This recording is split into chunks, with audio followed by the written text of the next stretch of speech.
Some residents in Collegedale are upset after commissioners ultimately broke an election tie themselves. Debbie Baker and Billy Burnett got the exact same number of votes for the seat after the provisional ballots were counted.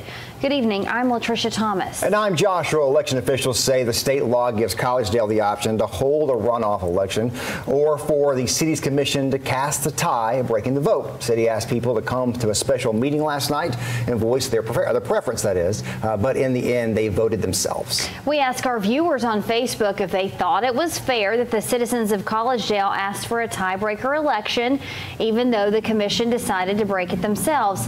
Here's a live look at what our viewers think about breaking the vote and whether or not it's fair. Right now, about 87% say not fair, 13% say fair. News Channel 9's Zakai Spikes asked both candidates and the vice mayor about the outcome and how all this went down. A runoff election is the only acceptable way to determine who our commissioner will be. One after another. I think you also allow the majority rule, not just the 5 commissioners that are up here in front of us. Citizens asked the Collegedale Commission to let voters break the commission seat tie. He would disregard the public's voice. I urge you to do what is right and allow the people to decide, not just the 5 of you. But even after hearing from those residents, the commission voted to break the tie themselves, which is allowed by Tennessee law. We asked Vice Mayor of Collegedale, Tim Johnson, about that process. I took a lot of it is, hey, you need to have a special election, let the voice of the citizens be heard.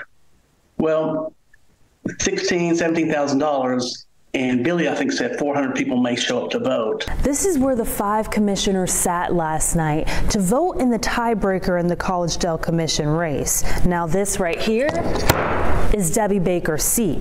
She got to vote for herself. She ended up getting the win to break the tie. The commission decided to break it themselves.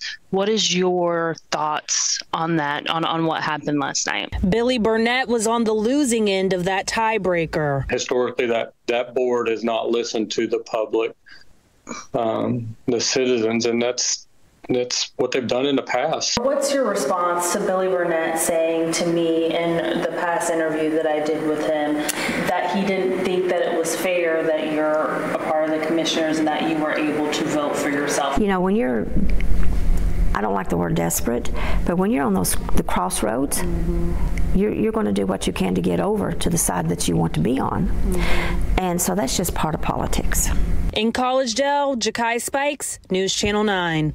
If the commission had voted for a runoff election, it would have happened in March of next year, alongside the city of Chattanooga municipal election. For more information on the Collegedale election and past coverage, visit our website, newschannel9.com.